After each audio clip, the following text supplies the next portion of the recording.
One rule, Nathaniel, before I get into these questions. Yeah. Only one rule. Any bad travel habits that you picked up between you and me when we're in Israel, you cannot share it with the church. All right? So no bad stories of you and I. That's the only thing. Only one rule. Yeah. All right? You got to keep my reputation in track. Awesome. Now I'm trying to think of the bad stories. I'm like, what? There are none, that's why. At some point, because he is an actor, I reckon we should sneak a few accents in. Should we start with that with the outset? All right, he's known for doing accents. Can I put you on the spot straight up? Yeah, for And let's sure. just start with, number one, your best English accent. My best English accent. So when I speak with an English accent, everything goes to the front of my mouth, obviously. I'm a little bit more pompous. But it's a fantastic church. I love it. It's amazing. Everyone's been so lovely. And obviously I have to get back to London this afternoon. But yeah, so that's the English accent. All right. It's all right. It's all right. Good, it's good. Yeah, it's a bit of that. All right, American. So when I speak with an American accent, everything is very, very important. I'm American, so listen to everything I say. I did vote for Donald Trump, but it's not popular right now. So basically, when you speak with an American accent, everything goes to the back of your throat, and they say better, they say stupid instead of stupid. So yeah, it's interesting. Doing the American accent is actually quite fun because when I first started working in the States, the sound guys would freak out because a lot of actors would stay in the accent all day. They'd just, I'm going to be American, this is what I'm going to do, da-da-da-da. But I wouldn't. I would go Aussie, and then they'd go action, and I'd go American, and then they'd go cut, and then I'd go Australian. And they'd be like, how do you do that? You know? All right, one more. A bit more tricky. Bill Chicken. South African. Yeah. Listen to me, my friend. Huh? You come to Joburg. I'll see you there like right now. You know, it takes some time, but do not trust the government, huh? Come on, that's worth a hand alone. Yeah. I can do one more accent because I grew up in Punchbowl. Oh, do it. Yeah. So, Shul Habibi, oh my gosh. Is that your STI? That is hectic, bro. Wallah, man. That's unbelievable. Who supports the doggies here? Yeah, go the doggies, huh? What a club. Seriously, Hazem El Mazuri was the best. I don't care what anyone says. Yeah, anyway, that's accents. Yeah. We got it out of the way. Yeah. He had me in stitches walking around Jerusalem one day, and he was doing this crazy Kiwi accent. It was just hilarious. He's just such a fun guy. But let's hear a bit about you, Nathaniel. Tell us a bit about yourself, where you grew up, and kind of where you've come from, your roots. You've come from Sydney. Just tell us a bit about your upbringing. Yeah, I'm a first-generation Australian. My mum is actually a refugee. She came out to Australia as a young girl from Croatia after the Second World War, and she grew up in a refugee camp. My father left when I was like 2 years old. My mum are super, super close. We grew up in sort of the western part of Sydney, low-income earning family. I went to high school and I sort of fell in love with acting, and at first it was just something that I enjoyed doing, and then it sort of became this thing where I saw it as an opportunity to get myself and my mum out of a sort of a tough situation in life. So it sort of just started paying bills, and I was so blessed and so fortunate to have the opportunity to do the things I've done, and then sort of one thing led to another, and looking back at my story, it's an extremely long story, but I see God's fingerprint all the way through, which is kind of funny because when you're in the moment, you don't see it, and you kind of get to that place where you think, oh, life's all about me, I'm doing my thing, I'm living my life, and then you sort of, when you sort of become a Christian and you have that encounter with Jesus and everything shifts and that surrender takes place, you all of a sudden look back at your life and you're like, wait a second. There were so many moments where I didn't realize he was at play. So that was kind of like the sort of general story of my life. I've been living in Hollywood now for 10 years. It wasn't easy. I went out to the States with no money, no idea what I was actually doing. I used to ride my bike to auditions because I couldn't afford a car, and I was living on people's couches, and I used to actually listen to worship music as I was riding my bike from Hollywood to Santa Monica, and there was some crazy experiences where there was like a time where Jon Favreau, who one of the guys who directed one of the Iron Mans, I had an audition with him, a callback for this TV series. It was a post-apocalyptic world. And I didn't have a car, so I rode my bike. It took me like an hour and a half to get there, and I was like dripping sweat by the time I got there. I woke up at like 6 a.m. to get to this audition. Anyway, I walked into this audition room, and Jon Favreau was like, "Wow, I love that you're a method actor." Because he thought that I was trying to make it look like a post-apocalyptic world, where the whole time I was just like, yeah, don't come outside and see my bike, you know? So, yeah, it was a journey, but it was like, I think it was just it was a very humbling experience, you know, coming from a place of nothing and having the experience that I've had. I think it's such a blessing because I see Hollywood very, very differently to a lot of people that I work with that are, you know, born into wealth, live in that world, and sort of have that whole identity about their ego in their life. So looking back at my story, I'm so glad where I came from and the humble roots. But then you start realizing that like God's got a plan, and He wants to build a character, you know. He's not trying to build a life. He's trying to build a character because you're going to affect people's lives. So there's a big difference between that. But you don't see that until the change happens, you know. It's great, isn't it? What struck me about you, traveling with you, Do I have two? Oh, I thought it was like... two mics, Yep. was you are a very humble guy, and traveling with you across Israel, I just saw who Nathaniel is on screen is who you are now. And I love that about you, that humility, and you're very grounded. And obviously you live in an industry where society often looks to the Hollywood industry or the acting industry or the entertainment industry as something to be aspired to or something to be esteemed to. Tell me how you, as a Jesus follower, balance the two, because you have got people that make a big deal of you, but also Jesus is huge in your life. So how do you stay centered and grounded as a Jesus follower in that world? Yeah, look, it's hard, but I think, you know, a lot of people come to me and they go, oh, like, you know, what you're doing is so incredible, how you will boldly profess the gospel and you share it on your, you know, your social platform. And to be completely honest, I actually don't think I'm any different to the next person who goes into their workforce and talks about Jesus, because that's all I'm doing. I'm not doing anything more radical than anybody else. Yes, I have a lot of people that follow me on social media, but I think the real impact actually happens with the one-on-ones. And when you read the gospel and you hear the story about Jesus and you see that He spoke to a crowd of people, and then, yes, they may have been amazed by what He said, and they said, wow, this person speaks with authority, and I've never seen anyone speak the word like that. But what you actually see is when Jesus has one-on-one interactions, that's when someone's radically changed. You know, the story of the woman in the well.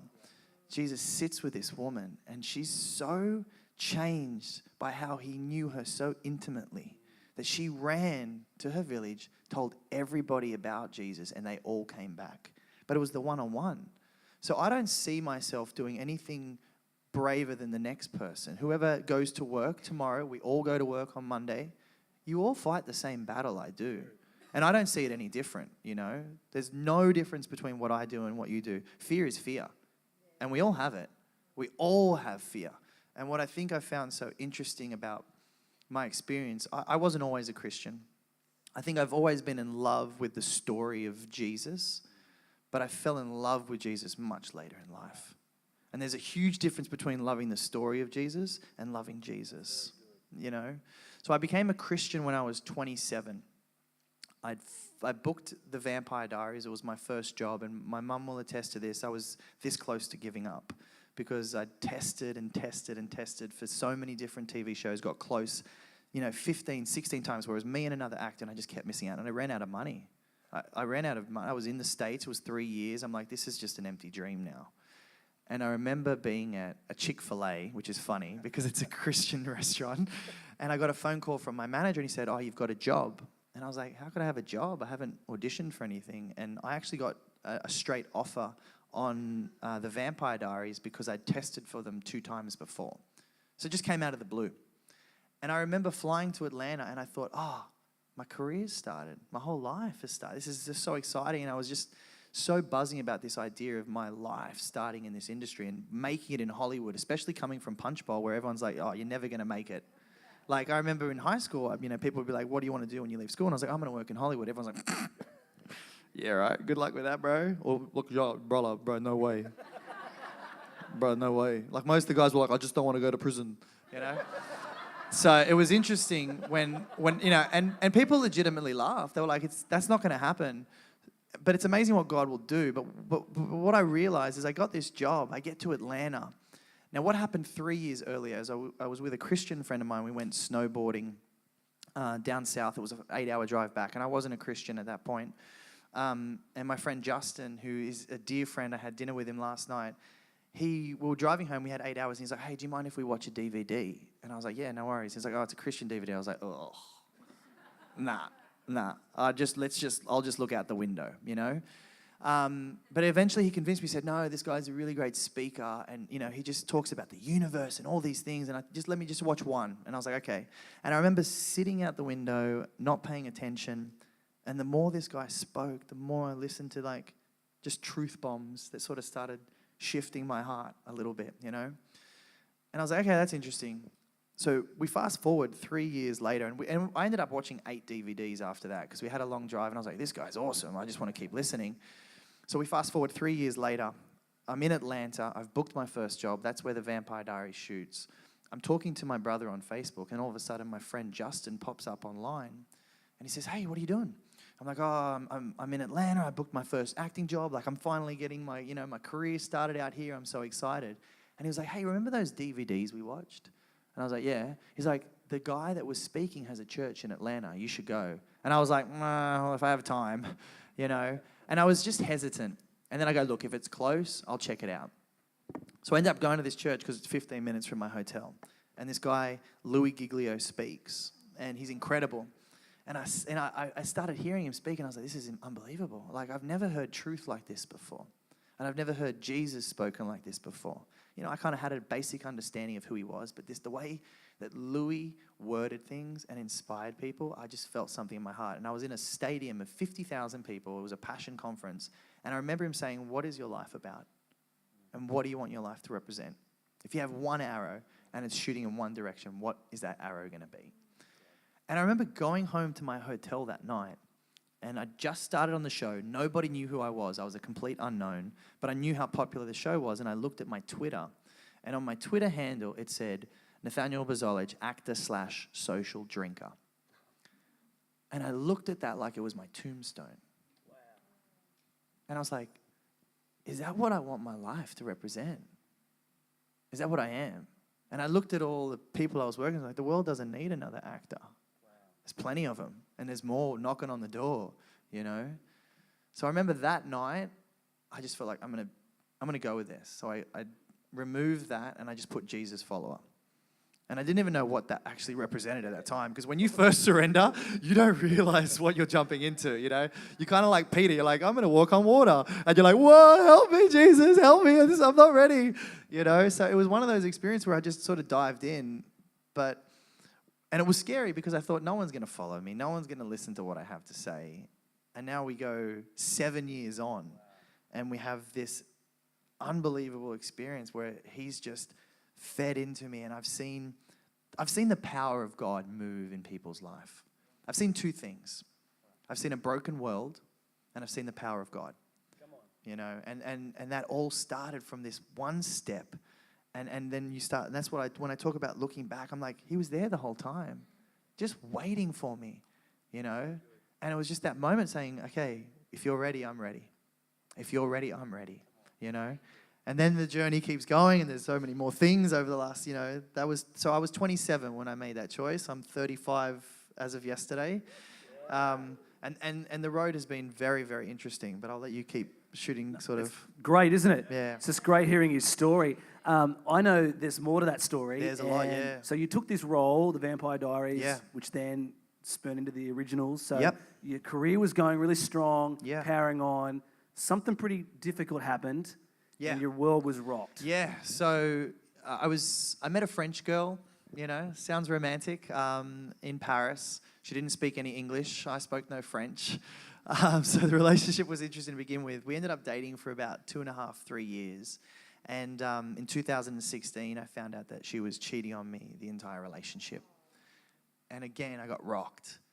And what was interesting about that is, like, I was a Christian, but I was at that point where I was trying to juggle with God, you know? Because you kind of live in the world, but you know you believe in this thing, this person, Jesus, but you're trying to do both. And I was trying to do both. And she was Muslim, I was Christian. I was like, no, it's fine, you know. Like, I love people. I'm called to love people. I can love all people. It's not about that. And, you know, and when I found out that she cheated on me, I hit rock bottom.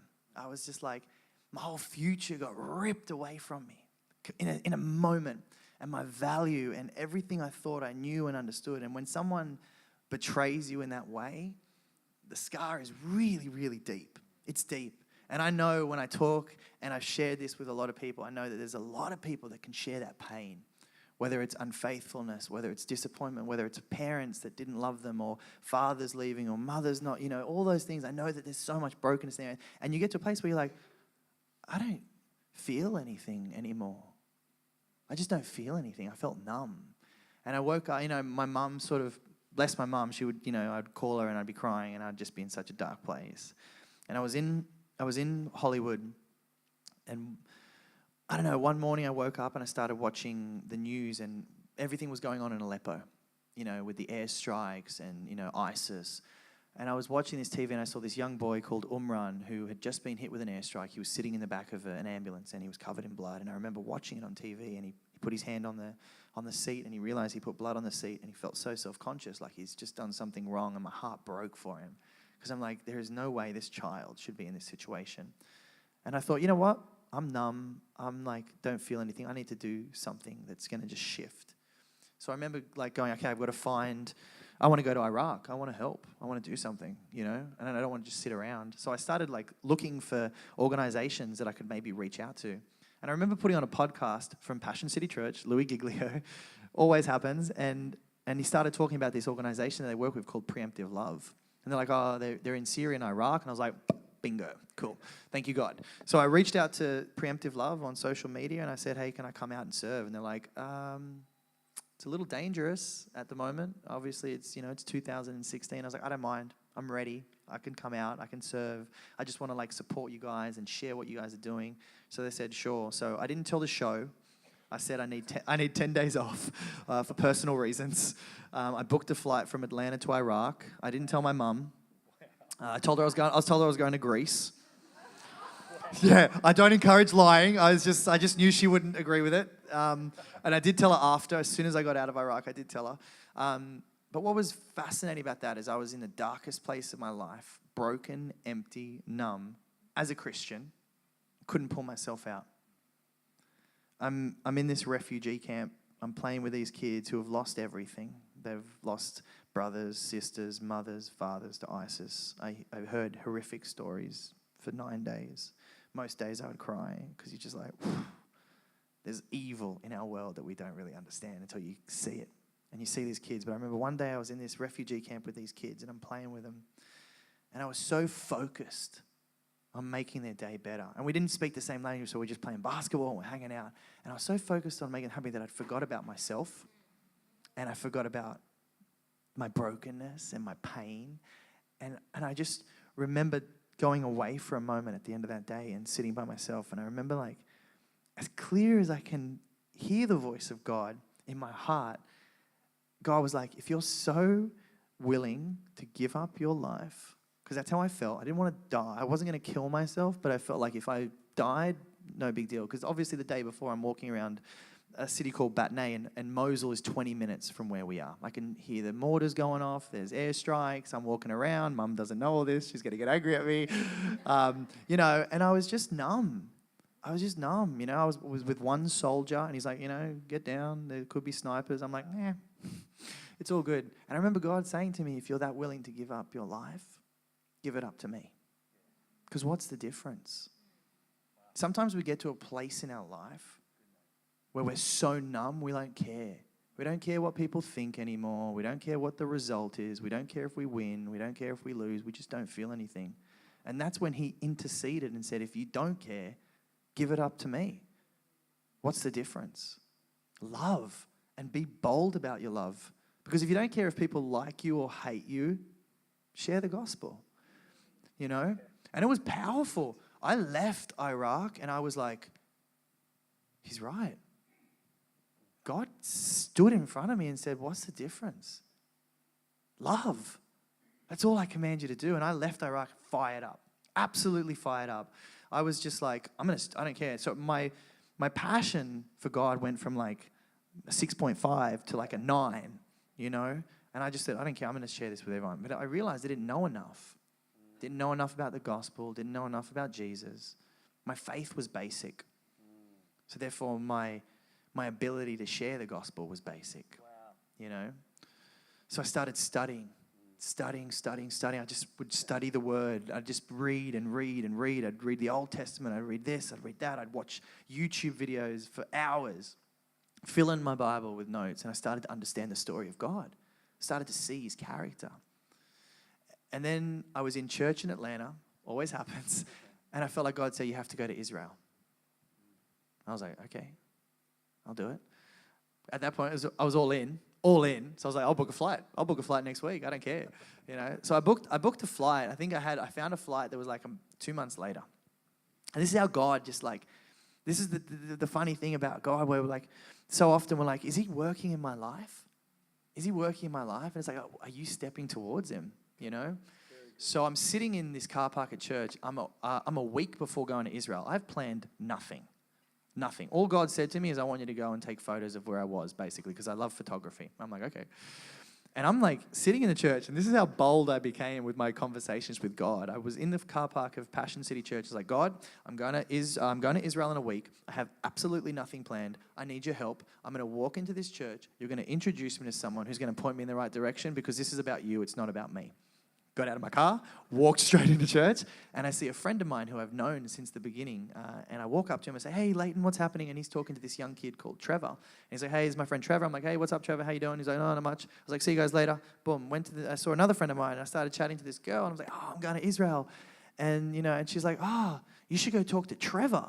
He spent 3 months in Israel. And I was like, that guy? And she's like, yeah, and he's going to Iraq in like 2 months. I was like, I'm sorry, he's going to Iraq? And she's like, yeah, he's like super passionate about the refugee crisis. So I went straight back to this kid. And I was like, and he's 21 years old. I'm like, hey, bro. And he's like, hey. I'm like, you're going to Iraq? And he's like, yeah. If you put your, like, has anyone been to Iraq here? Right.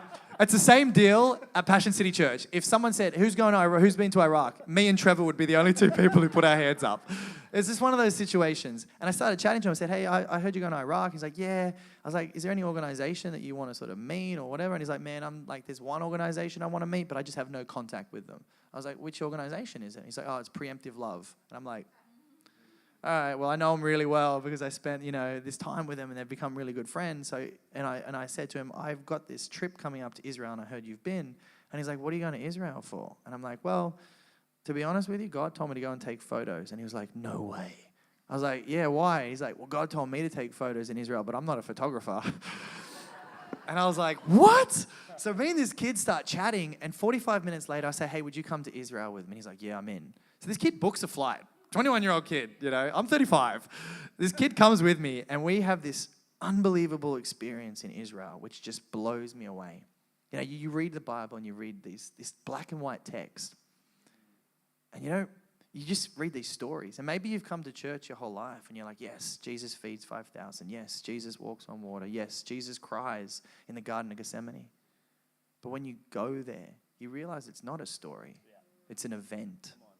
An event in human history where people that aren't even Christian will say there's a 99.5% chance that Jesus lived and he did this and he died on a cross. These are non-Christians saying this. People are convinced of this event in human history. When we connect to that and we actually start believing it's real, then we start believing what he says is real. When we start believing what he says is real, that starts feeding into our life. We start, wait a second, you are my strength. You are my shield. These aren't just fancy words that you tell someone to make them feel better when they're having a bad day. They're promises. And I start seeing that and seeing that. So Israel happened. I went to Israel 3 times in 12 months. Brad came on the last trip. I just got radicalized. Yeah. Oh, it was amazing. And what was interesting, and I'm sorry I talk so much, I kind of go, shoo. What's interesting is every time I went to Israel, God would tell me something different. He would tell me something different. And there was one experience that I had on this last trip that I'll share with you. So Trevor came along again, and we decided to go into the Judean wilderness, which is just desolate. There's nothing. And it was sunset, and we got away from the freeway. We walked really, really far. We're climbing up this mountain, and there's a point where there's just dead silence. Nothing. No buzz of air conditioners, no cars, no animals, not even wind. It was just silent. it was so quiet that I could hear my heartbeat. And I remember sitting there thinking about like this idea of like, people always say, you know, have you ever seen God move? Do you see God move? Is God doing anything in my life? And I felt like in that moment, I was like, wait a second. In order for me to see God move, I've got to be still. If two cars are moving next to each other at the same time, you don't notice them moving as much as you do when you're sitting still. And I just remember saying, I got to sit still. And then I start seeing him move. And it was incredible. And I remember leaving that place and God said to me, okay. And I don't know if there's people like this, or sometimes you're like, you know when you just get scripture? He feeds you scripture. And it just said Isaiah 6:5. And I was in the car driving back from the desert. And I was just like, Isaiah 6:5, Isaiah 6:5, Isaiah 6:5. And I was kind of like, okay, Isaiah 6:5. And I remember opening it up just like this. I opened it up, you know, looking at my life. And it said this. It said, and I said, woe is me, for I am lost, for I am a man of unclean lips, and I dwell in the midst of a people of unclean lips. For my eyes have seen the King, the Lord of hosts. And I remember reading that, and I'm like, I live in Los Angeles. I live in Hollywood, where people, the idea of believing in God is, I'm spiritual, you know? But no one wants to say Jesus. And the churches are so fearful of the truth of the gospel. And I'm like, I live in a city of unclean lips, where we want to proclaim ourselves before we proclaim the God that created us. You know? And it blew me away, and I was like, I'm unclean. I'm broken. I'm not standing on or sitting on this stage today guilt-free. I'm a sinner. I have so much brokenness, but I've seen the King of Kings. And that's my strength. That's where my strength comes from. And I remember reading that, and I was just like, I've got work to do. You know, I've got so much work to do for the kingdom, you know. So good, isn't it? You feel the passion? Yeah, let's applaud that answer. You and I had so many deep conversations driving all over Israel, over dinner and just chatting, and I loved it. My own fire was being stoked. I want to go back into your career and your world, because you and I had a conversation over there about the reality of what it is to be a Jesus follower in your industry. Yeah. The fact that not everyone's going to applaud that. No. Not everybody's going to celebrate that. I know you were in a great film called Hacksaw Ridge, working with Mel Gibson, which had a great Christian theme, which was an awesome experience. I'd love you to comment on that. But mainly the opposite, the times where your faith has affected your career. Yeah, it absolutely does. It absolutely does. My position on the show was very, very clear that I was never going to be made a full-timer based on my faith. And it was one of those situations where I know how Hollywood sees a Christian, and I don't blame them sometimes, because Christians have really marred our own reputation in history, you know? And I even cop self-righteous Christians coming at me on my social media, like, oh, you work on a show about vampires. How dare you call yourself a Christian? And I felt like, you know, and I kind of sit there, I'm like, please read Matthew 23 and ask your question, are you a Pharisee? Are you holding the keys to heaven? You know? Like, and it was interesting, but I've had self-righteous Christians come to me, and it was great actually for me to see, because I think there's two paths a Christian can go when you first discover the gospel. You can go, hey, I've got all the answers. I know everything. I'm good. They're bad. I'm crushing it. You are such a sinner. Get away from me. I want to live the self-righteous life. And you judge everybody. And then there's the Christian who's like, blessed are the poor in spirit. I need God. Yeah. I'm poor in spirit. You know, Jesus says this, blessed are the poor in spirit, for theirs is the kingdom of God. There's never a day where we're not please God. There's never a day. So once you get onto the self-righteous train, you become a Pharisee, you know, and I've experienced that, and I've been grateful to experience that, because I'm like, I don't want to look like that, you know, and I get a lot of people, you know, on social media coming to me. I have Muslims coming to me all the time, go, oh, we love Jesus. We believe he's a prophet. I'm like, well, I believe he's God, you know, and I don't believe Muhammad's a prophet, and I don't have to love what you believe in to love you. I'll stand firm in my faith, you know? And our world's trying to make us all fit into this one box. If we just say God, we all believe in the same thing. No, we don't. That's right. Jesus is God. And Jesus makes things very, very uncomfortable. And as a Christian, what I've learned is you have to be comfortable in very, very uncomfortable situations. That's what I've learned from my career in that. But, it's kind of like so much attack and so much. And then, it's one of those things where it's like I'm held to a higher standard. I realize that. But I also am so blessed because what the world offers these people, they can never get what I've got from God. It's a gift that people can't receive. And, the churches in Los Angeles are like, God's going to bless us. He's going to give you a new job. He's going to get you the new car. You're going to get the new roommate. And I'm like, none of that stuff matters. That's not the blessing that Jesus was talking about. The blessing is eternal. It's an inheritance. We live in a broken world, and I think sometimes people think, I'm going to become a Christian and my life's going to get better. No, the world is broken. And Paul says our inheritance is held by the same power that rose Jesus from the dead. That's what we're holding on to. This whole life, this whole journey is not about getting something now. It's about having the hope that our inheritance is waiting for us, which is so different, And I think the problem with so many of these churches in the States is they've lost the message of the gospel. And it's just become a feel-good message for me today. People want to come to church, hear the good message, feel good, and then go back to their life. But we're not making disciples anymore. And like Jesus says, people will hate you because they hated me first. So when I get hated, it's actually like, one, it confirms exactly what he said. Yeah. He was never lying. And it also makes me go, I must be doing something right. If I'm being hated and I'm still loving, I must be doing something right, And I was speaking with Brad outside and I said, the gospel's never been preached by fearful lips. Never. It's only people that are bold, and the only way you become bold is by living in the Word. Because like I said, a basic faith will be a basic preach. You can't tell someone about the gospel if you don't know the gospel. And there's so much power in it. And I think I learned that as an early Christian. I thought, I love Jesus, and it's fine, and we have this relationship, and it's all good. But it was like, it was so distant. And it wasn't until I really surrendered to the Word that I really sort of discovered the power of it. I'll tell you this story, which happened recently. I was in Barcelona. And just to sort of open up about I'm human. I have days where I'm like, am I doing anything for the kingdom of God? Am I doing anything? Have I done anything? And some days I'm like, what am I doing, God? I feel like I'm just like floating sometimes. And I had one of those moments. I was in my hotel room alone in Barcelona.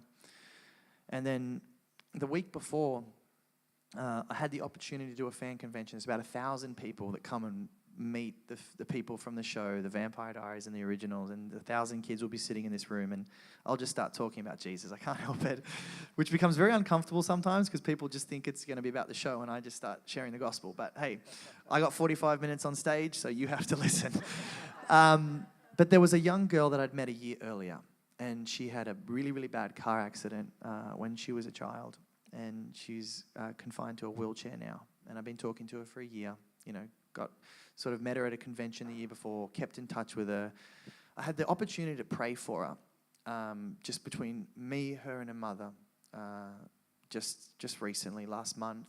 And I just prayed for her. She's not a Christian, and I just prayed and I just said, look, I want you to discover Jesus.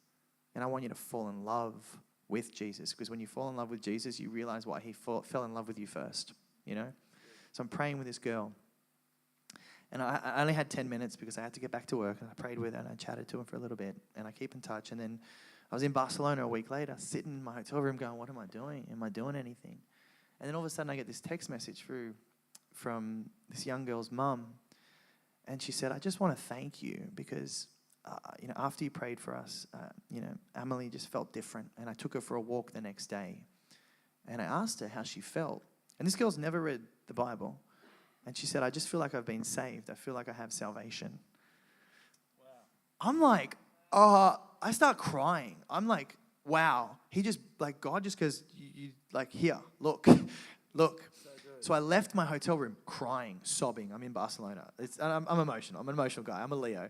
So I'm crying, going, oh my God, God is so good. And look, that's what he's doing. He is doing things. There is fruit. And I leave this hotel in Barcelona and I see 3 crippled guys sitting on this this chair. One was an amputee, one had no leg, one was in a wheelchair. And I see these 3 crippled guys, and I'm crying. And I'm just like, oh, I just want to love. I have this love feeling. I'm just like, I just want to love you guys. So here's money. And these guys like, oh, you know. So I'm just giving them like money because I'm just like, I just here, like, you know, you're poor. I get it. Bless you. But the thing was, I walked away and I just felt like an outpour of love on me. It was huge. Like I've never felt so much love. And I was like, this is what Jesus is like. He just wants to love people, and he sees them. And then I remember just feeling like this moment where I was like, I've got to be able to see the people who are crippled. Now, the people who are crippled in my eyes is the broken people. It's not the physical cripple. It's the cripple in here, in the heart. Because there's people in this room today that are crippled and broken in the heart.